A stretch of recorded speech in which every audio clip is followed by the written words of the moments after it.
Magandang gabi mga ka-TM. Nako, eto na naman po tayo, no? Mag-apologize na naman ako sa inyo. Puro na lang pa-apologize ang gagawin natin dahil ngayon pong gabi ay hindi po tayo naka-live.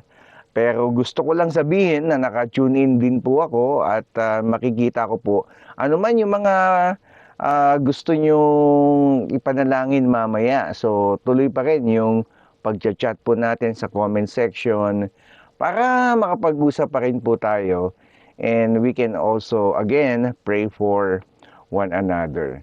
At dahil po October 31 ngayon at bukas po ay November 1, nakakatakot. Ayun, nakakatakot yung ating po pag-uusapan. Pero wag po kayo mag-alala.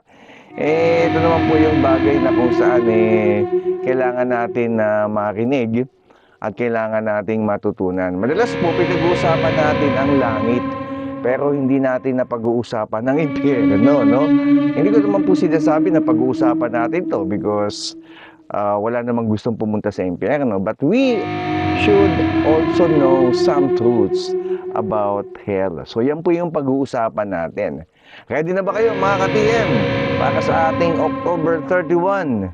Ito, special edition to, no? Dahil nga November 1 bukas. So, we are going to talk about truth about hell. Sulong, huwag umurong, lumaban ang palaban para sa kanyang kaharian. Mayroon din po nagsabi si Colonel Robert Ingerson, a famous I think mga 19th century American politicians yan, no? Na ang sinabi po niya, ang idea of hell was born of revenge and brutality on the one side and cowardice on the other. I have no respect for any human being who believes in it. I dislike this doctrine, I hate it, and I despise it, I defy it. Yan po yung sinabi nito mga magagaling na mga authors nung kanilang pong mga kapanahunan pag pinag-usapan yung impyerno. So pero, siyempre, ang pag-uusapan natin ngayon sa simbahan, dapat nga maintindihan po natin yan.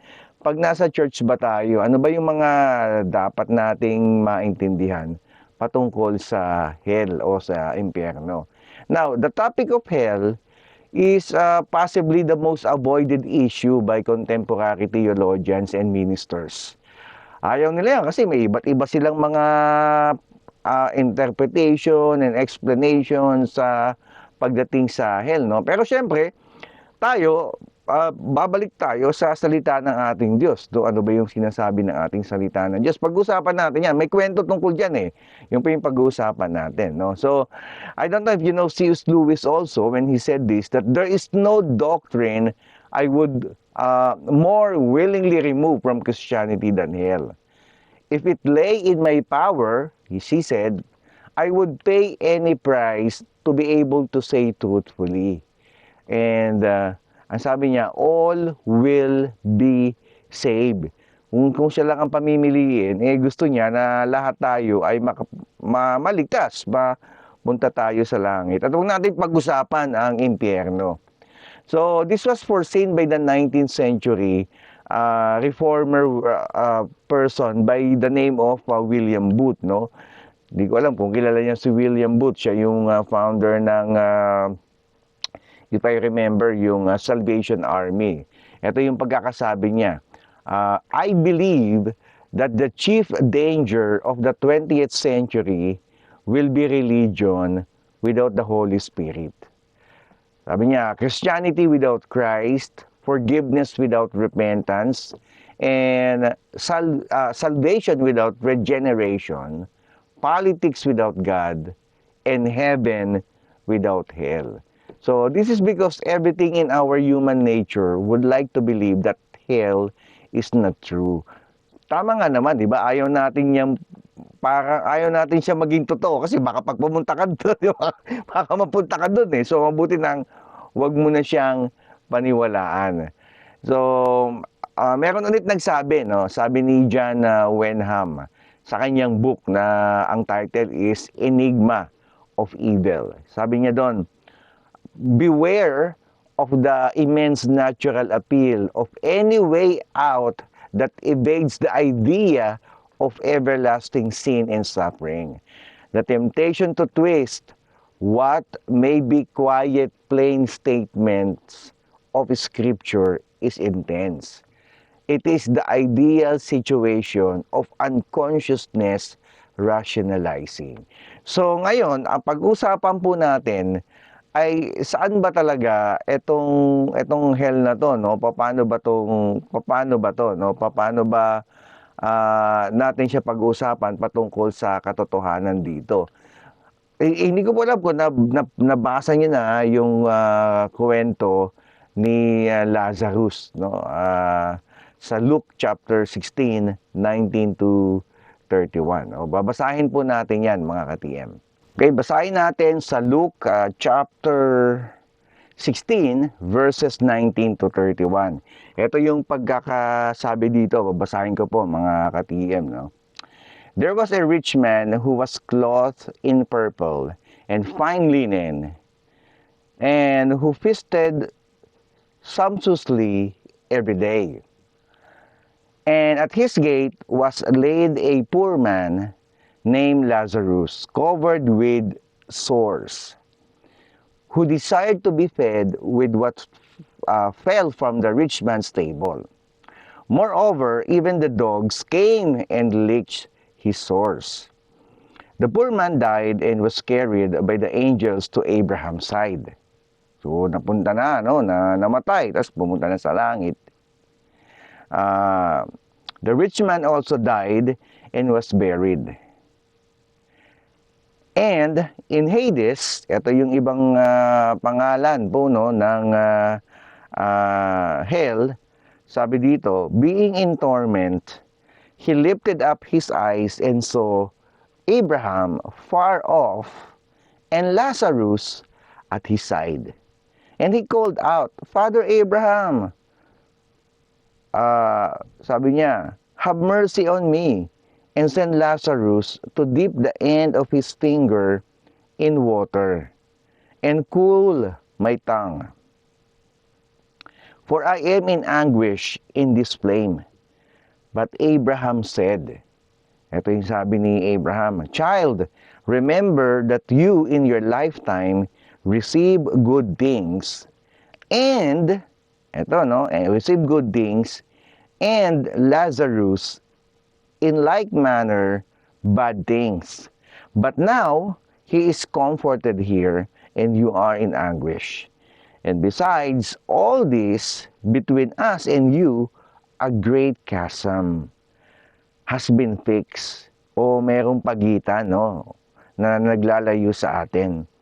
Has been fixed, in order that those who had passed from here to you may not be able, and none may cross from there to us.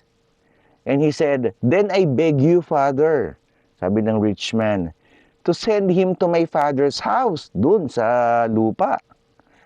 For I have 5 brothers, so that he may warn them, lest they also come into this place of torment.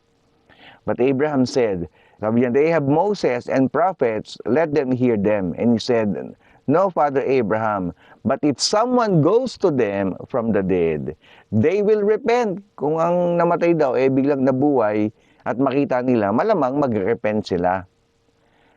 He said to him, if they do not hear Moses and prophets, neither will they be convinced if someone should rise from the dead.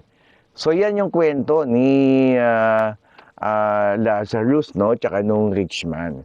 So yung pag-usapan natin ngayon. So again, this has been called the parable of Lazarus and the rich man. Now, the main purpose of a parable is confrontation. It is designed to provoke a response from the listener. Para magkaroon ng change of mind, attitude, belief, or action. And also in this parable, Jesus confronts the Pharisees concerning their love of money and their hardiness sa heart nila, no, toward the needy. Kung titignan natin yung context dito. So it is not primarily teaching on the nature of hell. But again, in the parable, Jesus assumes or reveals certain truth. Makikita naman natin, no, na paulit-ulit yung pinag-usapan yung itsura ng impyerno. And these are what we will concentrate on right now. Now, the traditional doctrine of hell that the church has always held to is this. Hell is torment that is eternal and conscious. And every false teaching about hell either denies that it is eternal or denies that it is conscious. So, for example, I don't know if you know about the universalism. Ang universalism teaches that hell is torment that lasts a long time. But eventually, everyone is released. Even the devil, di ba? So, yun yung mga paniniwala nila. Ito yung mga heresy, no? Of choice. So, yung universalism, hell is conscious torment. But it is not eternal. Meron namang paniniwala, no, yung tinatawag nating annihilationism. Teaches that hell is torment that lasts a long time, but eventually the lost are destroyed or annihilated or cease to be, no? Mapunta ka sa impyerno, pero later on, mawawala ka na rin. Bigla ka na mawawala ka na rin, no? So, in annihilationism, hell is eternal. Pero you are destroyed and gone for eternity. It is not conscious. No, you are destroyed and no longer exist to feel torment. Okay, no, but that is not what Jesus taught. Hindi yun yung tinuro sa atin ng ating Panginoon. Dito sa binasa natin, dito sa kwento, no, na binasa natin kanina. Okay, and si Jesus mismo, no, he is the foremost authority. Tandaan natin pagdating sa topic ng hell. Almost everything we know about hell, no, we learn from Jesus. And he taught about it more than all the other biblical authors put together. And in this parable, dito sa rich man at si Lazarus, Jesus clearly teaches that hell is conscious and eternal torment. So, what Jesus taught about hell is this. Ito na yung pag-uusapan natin, no? Point number 1, dito sa binasa natin na kwento, very clear that hell is torment. The text says, in reference to the rich man, it says there, in Hades, being in torment, or in hell, being in torment. Yung rich man. Okay? Now, when we talk about torment, okay, dapat nating maintindihan na torment is, or you are being tormented is not torture. Okay? Some of the medieval ideas of hell that are still would include the idea of people in hell being tortured. But there is no torture in hell. Why? Because torture is cruelty. And there is no cruelty in hell. But there is torment or torment. He is, now dito, si rich man was being tormented. Okay? Now, ito yung difference. Torture is imposed by another. So, ibig sabihin, may kasalanan ka, lumapit sa isang tao, tinodyo ka, di ba? Sinaktan ka. Okay? Pero yung torment is self-inflicted. Self-inflicted. Ikaw mismo yung may kagagawa nun para sa sarili mo. So, there will be everlasting torment in hell because the lost have Yung mga hindi nakakilala sa ating Panginoon, yung mga hindi binigay yung buhay sa ating Panginoon, inflicted it upon themselves. So this leads us to our subpoint about hell. So, hell, kung self-infliction, hell is self-chosen. Okay? Sabi nga ni J.I. Packer, no, one of the great theologians, no, sabi niya, yung mga nasa hell will realize that they sentence themselves to it by loving darkness rather than light. Choosing not to have their Creator as their Lord. Preferring self-indulgent sin to self-denying righteousness. And rejecting Jesus rather than coming to Him. So hell appears as God's gestures of respect for human choice. Pinili kasi natin, no? Pinili ng tao na pumunta sa impyerno. So, yun po yun, no? Mas pinili nilang mapunta sa impyerno kesa i-worship si Lord, ibigay yung honor and respect kay Lord. Yun, no? So, those who are in hell will know that in their hearts, they chose it. Pinili nila yun. Yun ang katotohanan doon. So, it is significant that though the rich man asked for relief in hell, he never asked to get out of hell. Or even, he did not ask to be admitted where Lazarus was. He had no desire to be in a holy place. Diba? Makikita natin, hindi sinabi na, pwede mo, dyan na lang ako kay Lazarus. Wala siyang sinabi noon. Mas gusto pa nga niya, no, na wag mapunta sa impyerno yung mga kapatid niya. Pero siya, nung nandun na sa impyerno, hindi niya sinabi na baka pwede, dyan na lang ako sa langit. Wala na yon, di ba? Kasi self-inflicted nga Mas pinili niya na dun sa impyerno. Ano sabi ulit ni C.S. Lewis, kung naalala ninyo, no? Kung nagbabasa kayo ng mga writings niya. The doors of hell are locked on the inside. Ibig sabihin nito, no one in hell wants to be there. They would rather be there than in the holy presence of God. Okay? Yan po yung mga ka-TM. So, ano yung pangalawa na dapat nating maintindihan? Hell is conscious. The text says, in reference to the rich man, anong sabi doon? I am in anguish in this flame. So, we see clearly that all of the rich man's mental faculties are intact.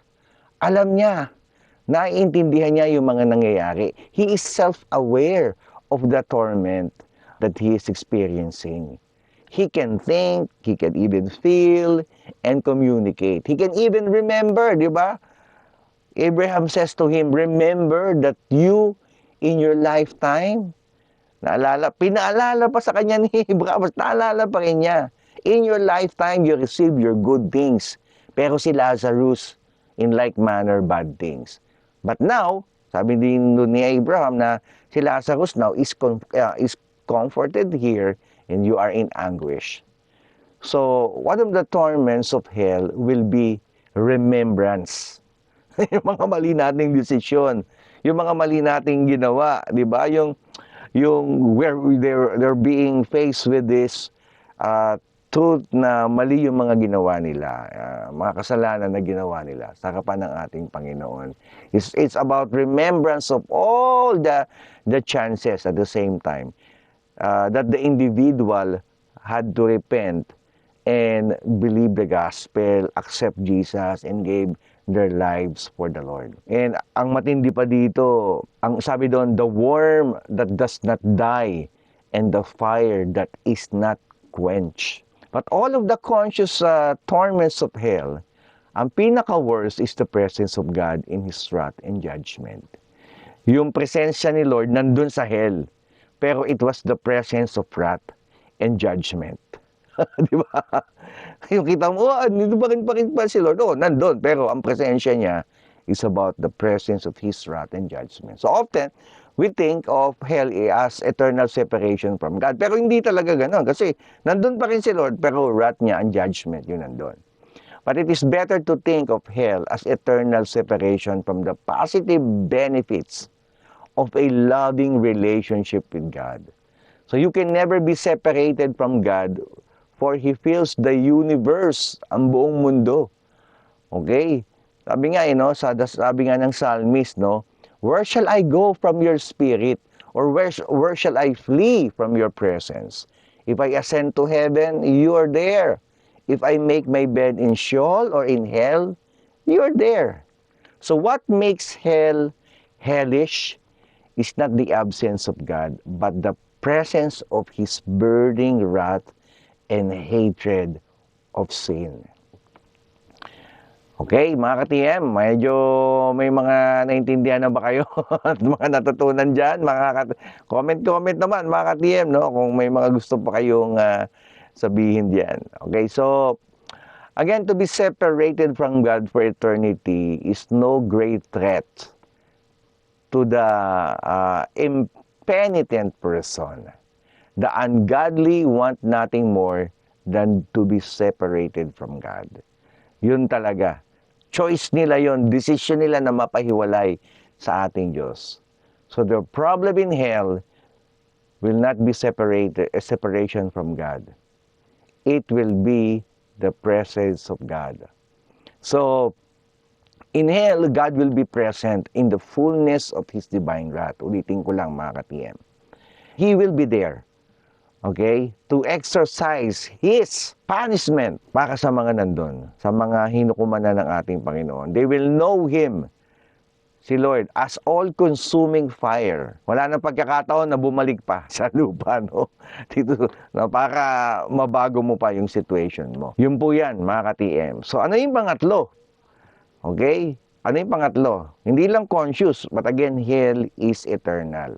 So, the text says, between us and you a great chasm has been fixed, and none may cross from there to us. So this is a metaphor of the eternality of hell.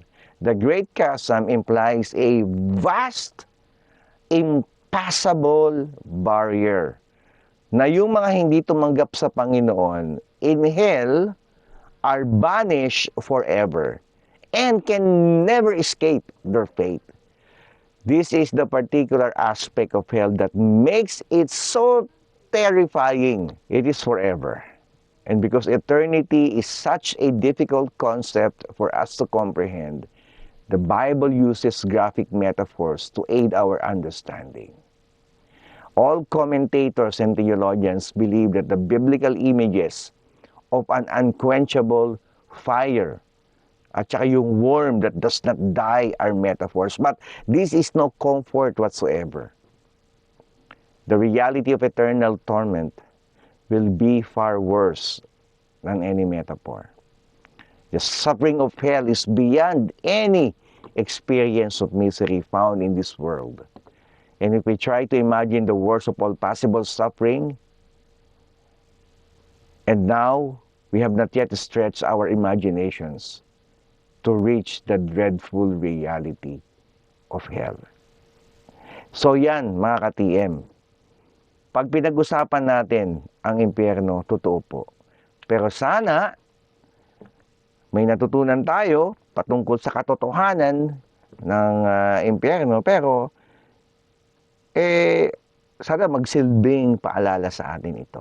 Na, ako lang, no, personally, I want to encourage each one of us na mayroon naman tayong choice eh. Diba? Meron naman tayong may kakayahan tayong pumili kung ano ang dapat. At sana yung pagpili natin ay kung ano yung dapat na nakalulugod sa harapan ng ating Panginoon.